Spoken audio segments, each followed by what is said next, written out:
We're recording. Okay, welcome to Learning the Mani Meditation. There are many meditations we can learn in the future. Today's meditation is going to be getting very comfortable with the pronunciation and essential meaning of the Mani Mantra. The majority of scholars tend to study dozens, if not hundreds, of texts. But that, in and of itself, can be a trap. I, on the other hand, only recommend 3 texts. The Mahasatipatthana Sutta, Buddha's larger meditation manual, the Tao Te Ching, Lao Tzu's philosophical treatise, and arguably the Union of the Chi, which is the heart treasure of the Enlightened Ones, which was written by the great Tibetan saint Zapatul Rinpoche. The Dalai Lama likes this text so much he considers it to be a complete path, which from a Gaelic teacher is high praise indeed. Now there is a myth in Buddhism that Buddhism is all about concentration, and that our mindfulness is simply there to notice when we've had a break in our concentration, then to bring us back to the breath.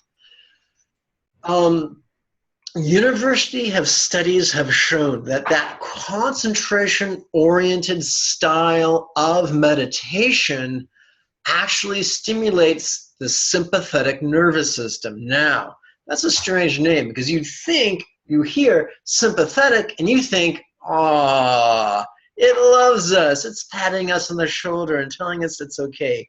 No, the sympathetic nervous system is basically our own caffeine system.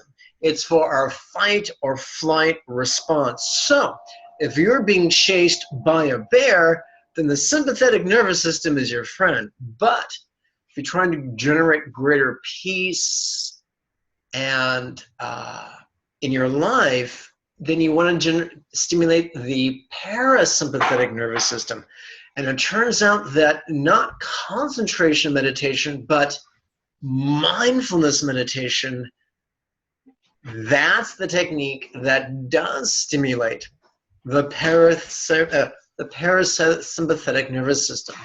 That's why I turned to passage 67 of the root text, which is written right there on the screen. What use is rushing around? Coming and going just tires you out. Look how far your wandering has taken you from the Dharma. Now you'd better just settle down and relax your mind. Staying put, carefree, and at ease, recite the 6-syllable mantra. Concentration is not about relaxation. Concentration is about making your mind super rigid and holding its concentration on just one object. Relaxation is the opposite. It's letting the mind go wherever it goes, whether it deals with the 5 physical senses, whether it deals with memory, whether it deals with thought, whether it deals with fantasy, whether it deals with emotions, whether it deals with sense of self. We're just along for the ride, noticing and relaxing. That was Buddha's profoundly unique contribution to the world of contemplation. Having explored that, let's jump forward in the text. Let's go to the opening recitation.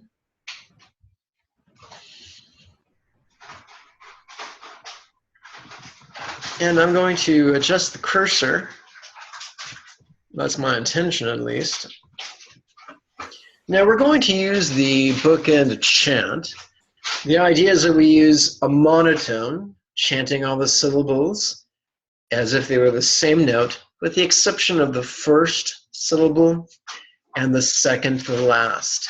And it might seem weird, but if you follow along, it'll make more sense. Together.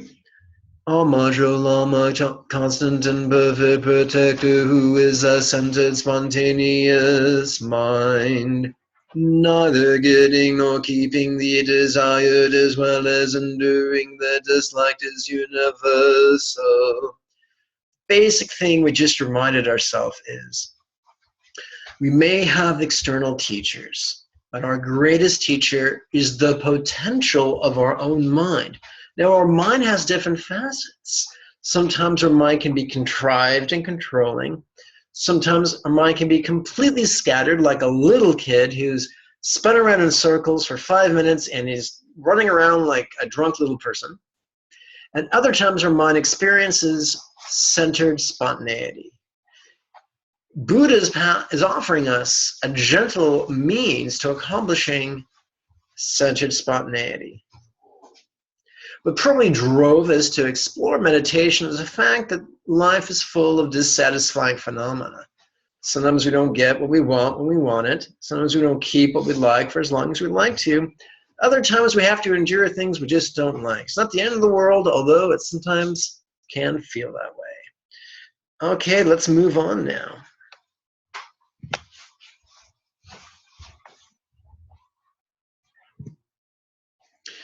Okay, here we go. Ever-changing one and all, there is nothing permanent to... Oopsie, I think I skipped one. Yep, that's... Boy, is my face red. Like, yes, that is the first... Oh, gosh, there it is. Okay. Well, I'm going to hit this button here to make it more coherent. There we go.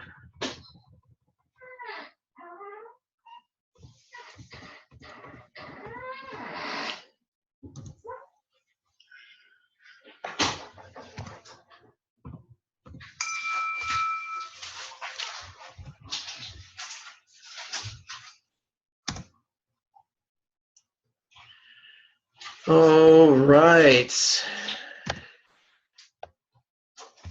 Now, let's give this bad boy a try. Be it causes, conditions, components, or conceptions, independence is but an illusion. Ever-changing one and all, there is nothing permanent to grasp. Okay, the second noble truth is interdependence. It's not beating ourselves up and saying, oh, I'm a terrible person, I've committed bad karma, because we've all been fools from one time to another, usually several times a day. But remembering interdependence can be useful. Let me explore 4 different metrics or measurements of interdependence: causes, conditions, components, or conceptions, because all these 4 things can affect us. In fact, they affect us so profoundly that independence from our causes or from our conditions or from our components or from our thoughts, the idea of being independent from those things is an illusion. We are affected by many things and we affect many things. The third noble truth is cessation.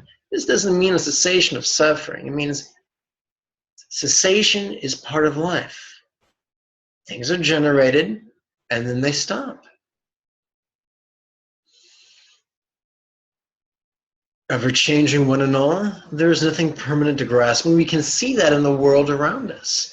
With the coming and the going of the seasons, we see the impermanence of a year. With the waxing and the waning of a moon, we see the impermanence of a month. With the rising and the setting of the sun, we see the impermanence of a day. And right now, gentlemen, put your hands upon your upper chest. Feel it swell. Feel it sink. And observe the impermanence of a moment.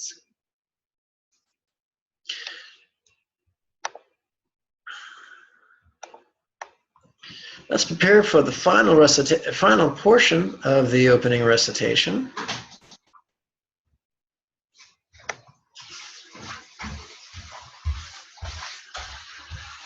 It is extremely important to make the most of these freedoms and opportunities we have received.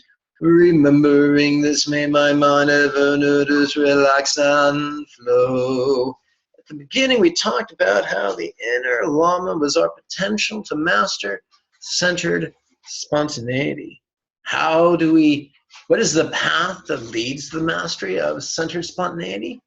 These last three words: noticing and relaxing and flowing. We'll explore that a bit more in a few minutes.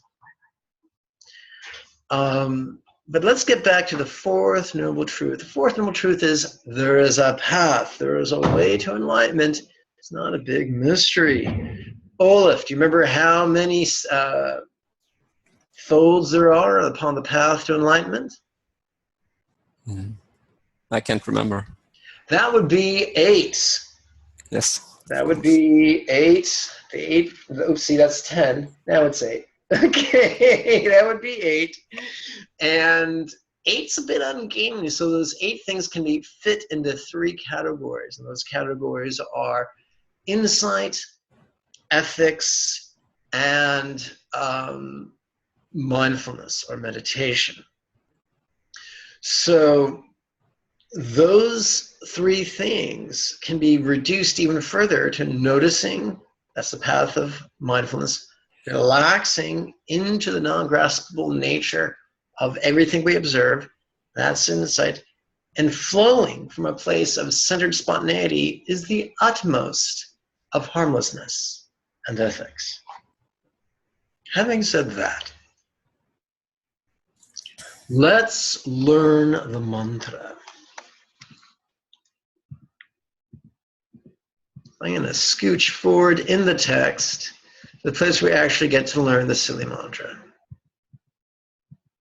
Oh, there it is. Okay. Single syllable mani training. Wow. Okay. Very sensitive controls over here.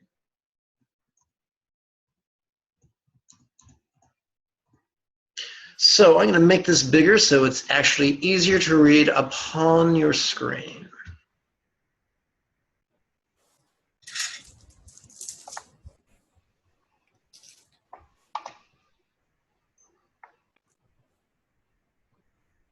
Wow, that was not the right, that was a surprise. Okay, let's.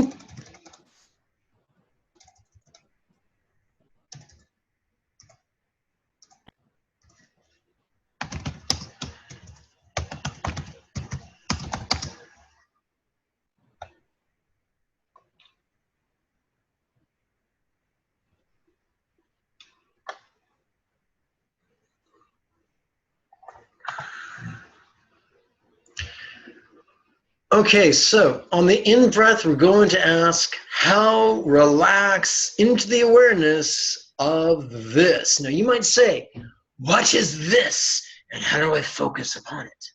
This is whatever you spontaneously notice. You don't choose to notice, it just sort of sneaks up on you. It may be something that's going on environmentally, or circumstantially, or physically, or emotionally, or intellectually. It might have to do with our thoughts, or our memories, or our fantasies. It's not our job to select. It's our job to notice. That's why this is in the form of, you guessed it, a question. You'll notice that the word relax is bold. Why is it bold? Because it is that important. We can notice what's going on all day long, but if we don't find a way to train ourselves to relax into it, enlightenment will forever be out of reach. And none of us wants that. So on the in-breath, we're going to silently and mentally recite this question. Olaf, there are 2 types of questions. Can you tell me what a rhetorical question is? Lazy bastard question and question with no well answer. done. Well done. So what that means is there's 2 types of questions. There are literal questions that require an answer, and there are lazy bastard questions that do not require an answer. They are asked for effect. By asking this question without trying to answer it, We create an opportunity for our subconscious to do the work for us. It's kind of like when I hired a moving crew to help me move. I sat back and let those young men do the lifting while I supervised. So what we're doing is we're just asking the question with our conscious mind. We're reading it. This is just a reading meditation. And on our out breath, we're going to conversationally recite Om. We're not going to sing it. We're not going to chant it. We're not going to intone it. We're just going to recite it conversationally. Why? Why do we recite it conversationally? Because it's more flexible that way. And what we want to do is modify our habitual pronunciation of these syllables so that it'll conform with the tradition that your teacher is presenting you. In brackets, you'll notice the word home with the letters O-M, bold and underlined, which infers we pronounce the syllable Om as in the word home. Okay, so let's do this for 9 breaths. On the in-breath, we're going to ask rhetorically, how relax into the awareness of this. And on the out-breath, we're going to recite conversationally Om, maybe 3 times. We'll do it for a total of 9 breaths. Do it with me now. I invite you, by the way, to sit on the floor with your tush on the floor or on a cushion with your left hand in your lap, palm up, and with your right hand in your left, also palm up. Here we go. How relax into the awareness of this. Om, Om, Om. And if you may wish to mute your microphone. The only rule is do your best to relax as you recite the syllable. Andre, I want you to do it too. Together, Om, Om, Om.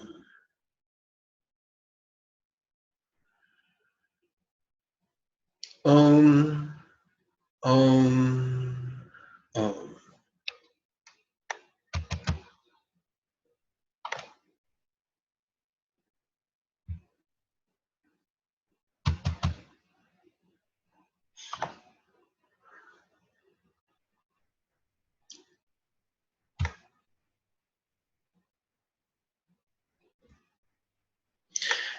Same question, new syllable. This time we're going to play with the syllable ma, just like in the word mama. Let's play with this now. And by the way, actually, so we're going to recite ma 3 times per breath for a total of 3 breaths. Ma, ma, ma. I know it's silly and dramatic, but play along with crazy old Lama Jigme. Ma, ma, ma. Ma, ma, ma. If you have a cat, they might come over and start rolling around the floor and eating their claws. Cats love this exercise. Don't ask me why. They just do.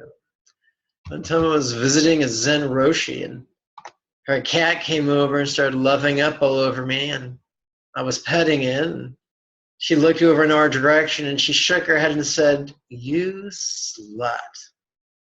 I think she was talking about the cat. She might have been talking about me. How did she know?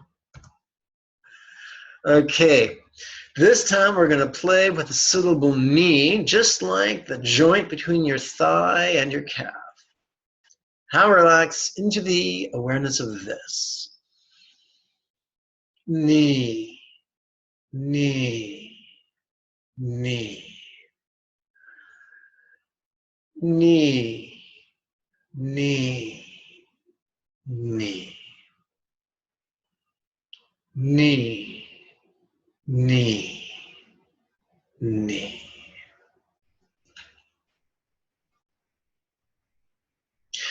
Let's scooch along to our next exercise. And don't worry, I'll send you a copy of this, Andreas, or at least I'll send to Olaf and he can forward it to you so you can practice along. And in fact, I'll also send Olaf a link so you can watch this video online. Here's the basic thing. You want to do this every morning for a bit, every evening for a bit, every day. Find the time, make the time to do this. If you can practice twice a day, every day, you will get results. If you do one push-up every year, you're not going to get super strong. You got to do several push-ups every day. Likewise, got to meditate every morning, every evening, at the very least.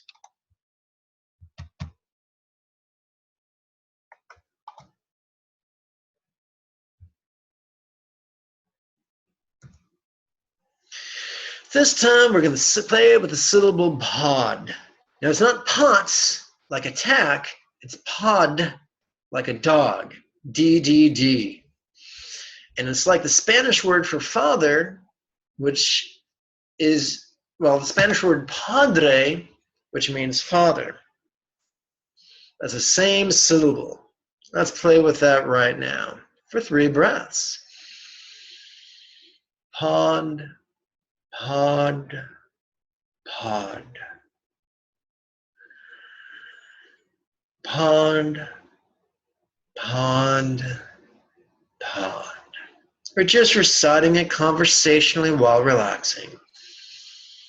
Pod, pod, pod. Last week I had a conversation with a good-hearted and intelligent woman who was concerned that if she just let her mind take her wherever it wanted to, she might wind up into some really dark, scary places. And the answer is, well, you know, if everything goes as planned, we can certainly hope so.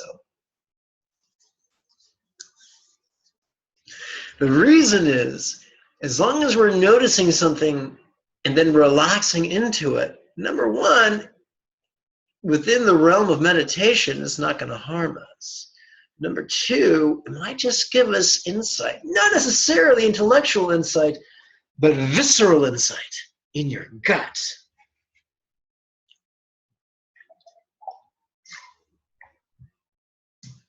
Olaf, I'm not sure if you had this cereal when you were a child, but when I was a child, we had a cereal called Alphabets, where the cereal was shaped into the different letters of the alphabet. Did you have that in Sweden? No, only Donald Duck. What's that? Donald. Oh, Duck. donut. Great. Wonderful. Okay, Olaf. You can mute the mic.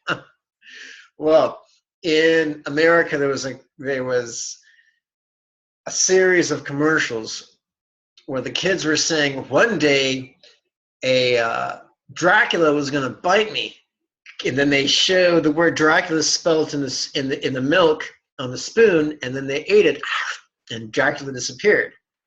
And so the phrase was, one day Dracula was going to bite my neck. Good thing I had my alphabets. Well, you can say the same thing. One day in meditation, I had a horribly disturbing memory. Good thing I knew how to relax during the out breath. That was an enormous setup for a poor payoff. That's what we call a poor comedic investment. Okay. Let's continue. Whoopsie, having troubles with the camera. Is that better? That's not much better. Okay.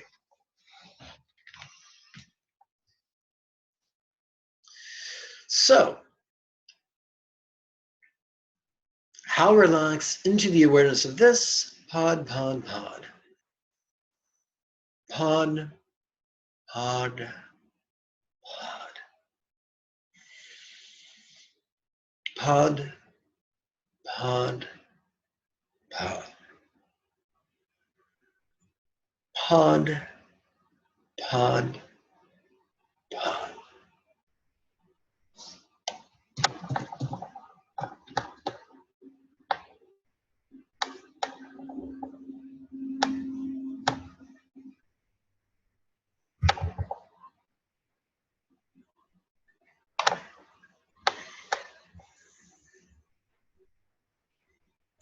All right. And this is kind of funny. It looks like it should be pronounced to me, but it's pronounced may. Why? Why do we do that? Simple. Sanskrit uses a different alphabet. And when we go from one alphabet to another alphabet, we call that transliteration. Here's a quick rule of thumb. You pronounce the consonants like they're English, and the vowels like they're Spanish. Of course, I'm not very good at speaking Spanish. Porque yo solamente gringo estúpido. But we pronounce this syllable may just like the month, or just like the request, Mother may I. Here we go. May, may, may. Remember, on the in-breath, silently and mentally ask the rhetorical question, how relax into the awareness of this? May, may, may. Which brings up a very good point. We can't relax into everything being in phenomena, for that would be physically impossible. But we can relax into our awareness of anything and any being and any phenomena. Imagine you're in the water, in the ocean, and you're wearing a wetsuit and an aqualung. You know, the type that was designed by Jacques Cousteau. And you're looking at a huge ocean liner. Well, the ocean liner can be a thing. The water the ocean liner sits in is like our awareness. That's how it works. We can't relax into an ocean liner because it's pretty solid. We can relax into the water because it's liquid. Likewise, we can't relax into every memory because some of them are truly horrific, but we can relax into our awareness of the memory or the fantasy or the thought or the sensation or the flavor or the scent or the sound or the sight. One more time. May, may, may.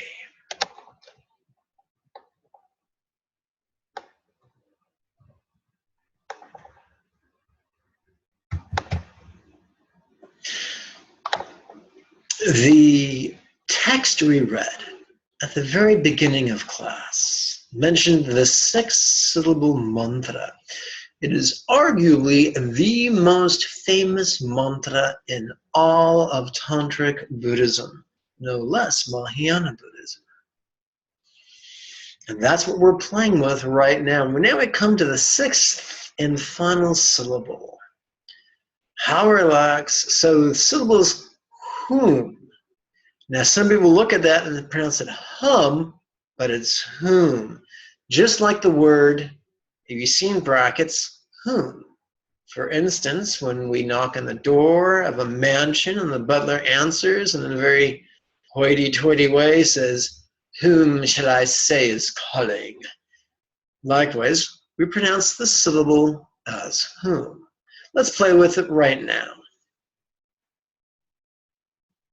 Whom, whom, whom. Whom, whom, whom. Whom, whom, whom. We just played with each syllable of the 6-syllable mantra, one at a time. We call this syllabic ping pong.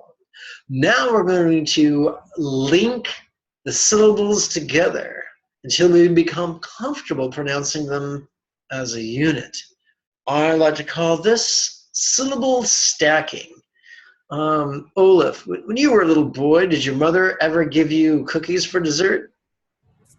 Sometimes, yes. Do you have siblings, a brother or a sister or both? Yes, 2 brothers and 1 sister. Okay. So did you notice that different siblings played with their cookies in different way? I can't remember.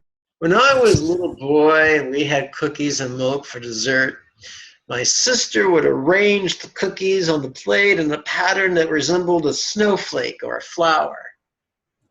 I would stack the cookies on top of each other, trying to make a leaning tower of Pisa out of cookies. That's what we're going to do now. Instead of stacking cookies, we're going to stack syllables. Once again, an enormous setup for a bad payoff. Not a good comedian.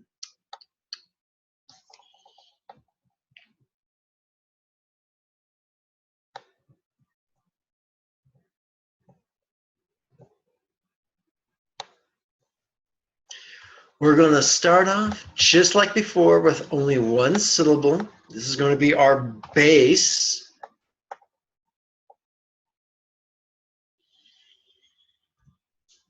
How relax into this? Om. Om. Om. Om. Om. Om. Om. Om. Om. This should be fun and effortless and easy. Our greatest goal is not to master the perfect pronunciation of the mantra. Our goal is to get comfortable with the mantra and develop the habit of relaxing while we recite that. Do that every morning and we do that every evening. The proper pronunciation could take care of itself. Om, om, om. Together. Om, om, om. Let's move on down the page. Now, as a kid, I got to see an off-Broadway production of The Wiz. Instead of easing down the road, we're going to ease down the page.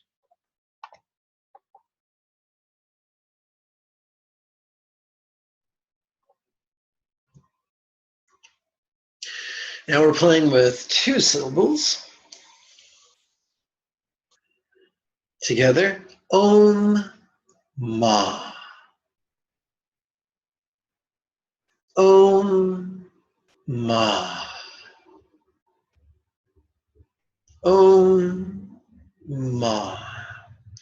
In any religious organization, you're going to find fundamentalists and you'll find liberals. Fundamentalists love to make things complicated and violent and difficult. Liberals like to make things easy and gentle and simple.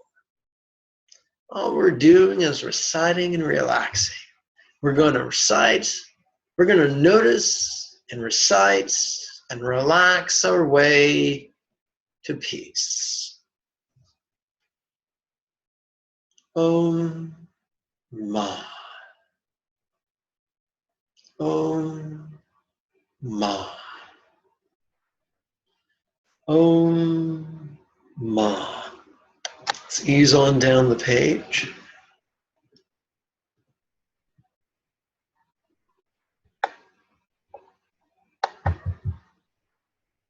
Whoopsie, that's the wrong button. That's much better. On the in-breath, we're going to silently and mentally ask how relax into the awareness of this. And on the out-breath, we're going to gently recite and relax the three syllables, Om, Ma, Ni. Let's do that now together. Om, Ma, Ni. Om, Ma, Ni. Om, Ma, Ni. Now it's time to skedaddle to the next page. This is me skedaddling. Okay, not actually me, but the computer. So we'll call this digital skedaddling. Skedaddling, that's the word.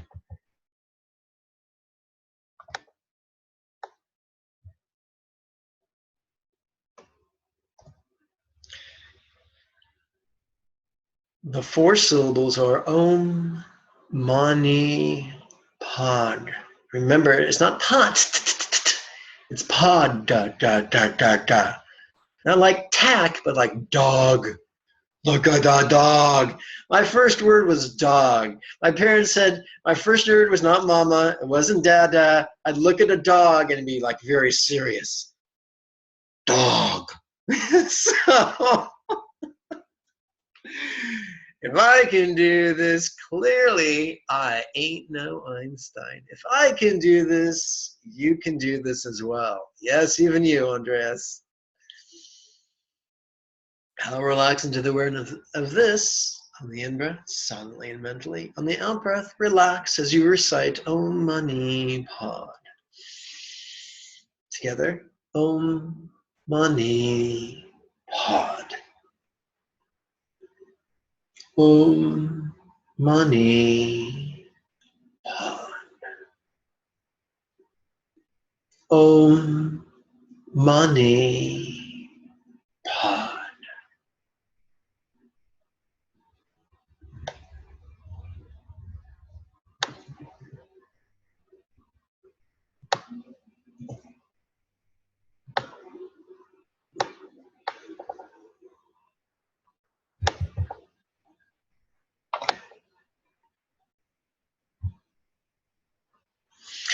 And now we are up to 5 syllables. Now this might be intellectually boring, but physically challenging, and that's okay. Anthony Robbins often says, repetition is the mother of skill. That's not what Olaf says. Olaf says, repetition is a motherfucker. I'm not sure what he means by that, but he seems very serious. So, on the in-breath, let's silently and mentally ask the rhetorical question, how relax into the awareness of this. On the out-breath, let's relax as we conversationally recite Om Mani Padme. Together, Om Mani Padme. Om Mani Padme. Om Mani Padme.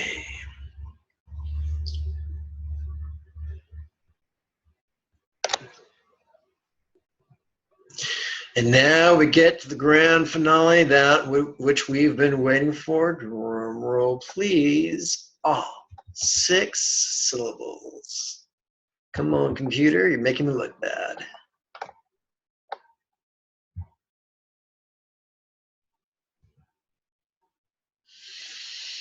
Let's recite together. Om Mani Padme Hum. Om Mani Padme Hum. Om Mani Padme Hum.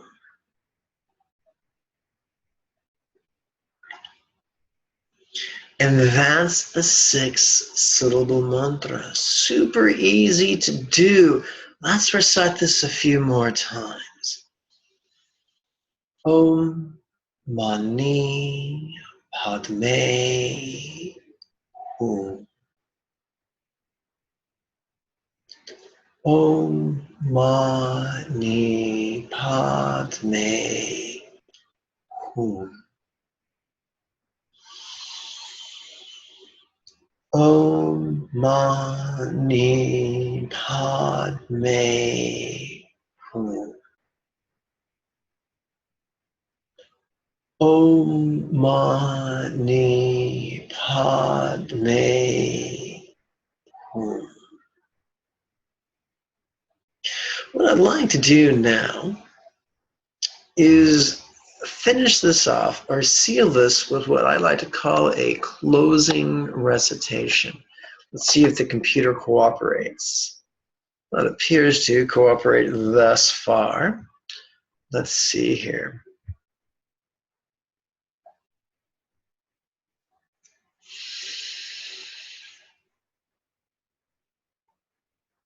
May all the wishes we intend inspired by the teachings come true. May I accomplish great benefits spontaneously for each being.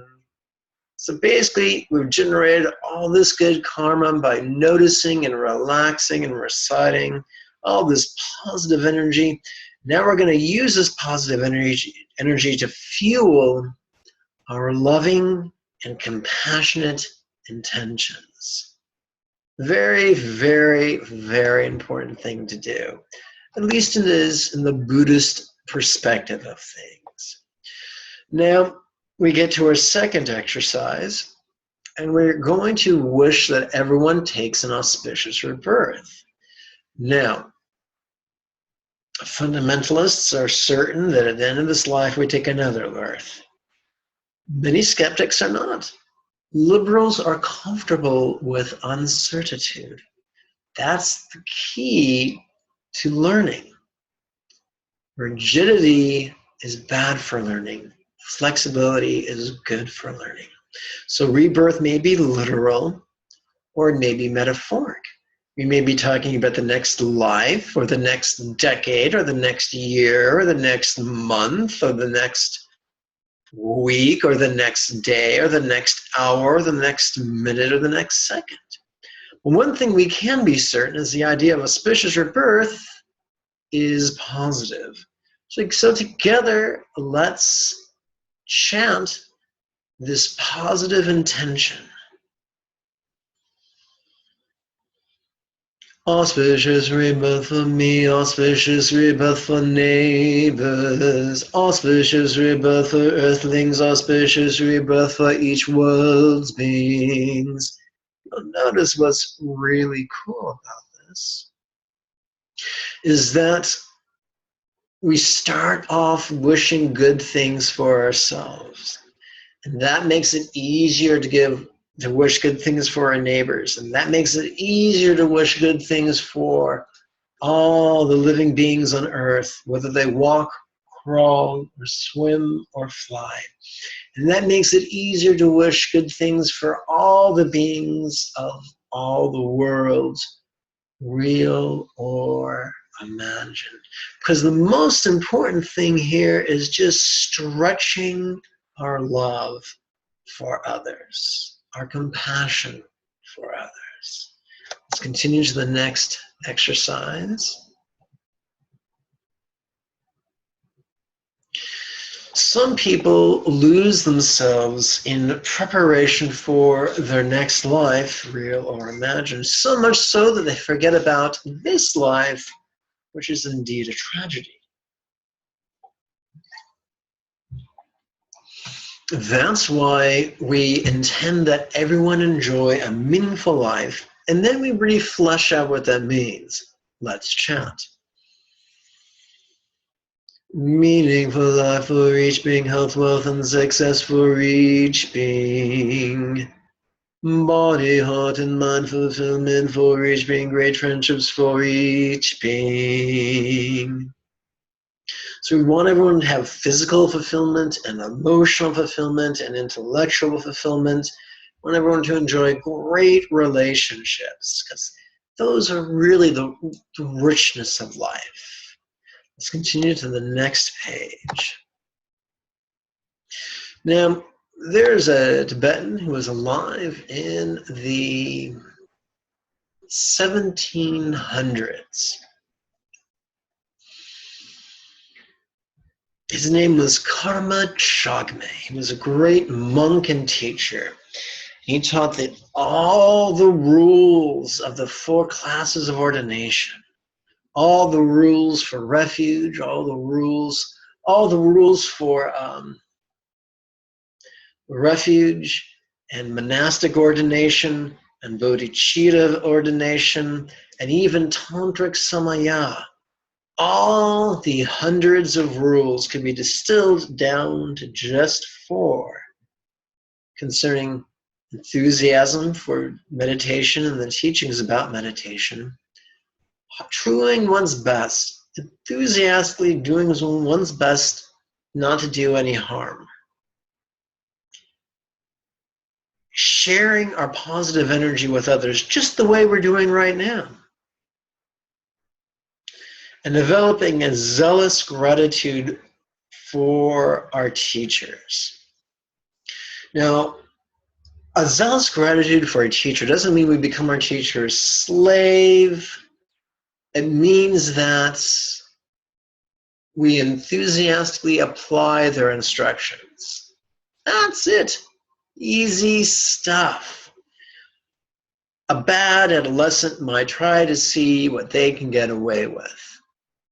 But a good student really tries to practice his teacher's intention. Let's chant that together right now. Dharma enthusiasm for each being, ethical harmlessness for each being, dedication of merit for each being, zealous gratitude for each being. So, you'll notice that each of these sentences began with or concluded with the phrase, for each being. Because we're already focused on ourselves and our neighbors and our fellow earthlings and each being of each world. So we're staying with that momentum right now with each being for each world.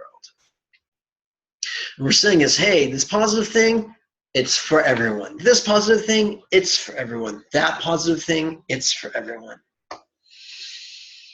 And it is as if we are giving. Now, some people will say, hey, how can you give what you don't possess? And the answer is simple. You have energy, and you're just giving an intention. Even if it's not real, even if it's just make-believe, it's still very positive.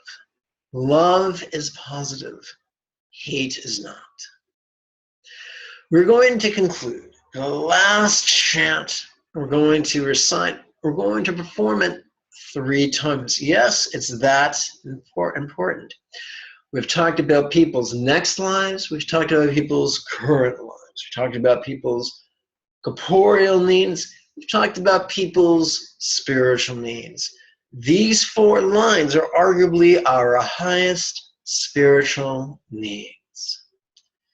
We've talked about so the first line reads, spontaneous mindfulness for each being. Mindfulness is noticing. Spontaneous mindfulness means we notice whatever comes up on its own. We don't search for it. It jumps out in front of us, kind of like a flasher in the park. The second line is compassionate insight for each being. Well, the insight we're talking about is insight that comes from relaxing our body and our mind with the out-breath to the best of our ability. The compassion that we refer to here is the spontaneous compassion that arises all by itself, without rhyme, without reason, simply by instinct. The third line is centered spontaneity for each being, because if we practice spontaneous mindfulness and compassionate insight every morning and every evening, 20 minutes a day, the first 20 minutes every morning and 20 minutes every evening the first week, 40 minutes every morning and 40 minutes every evening the second week, 60 minutes every morning and 60 minutes every evening the third week. If we persist in that month in and month out, we will make tremendous progress upon the path. And all who do this will experience joyful peace. And we want that. We choose to intend that for each being.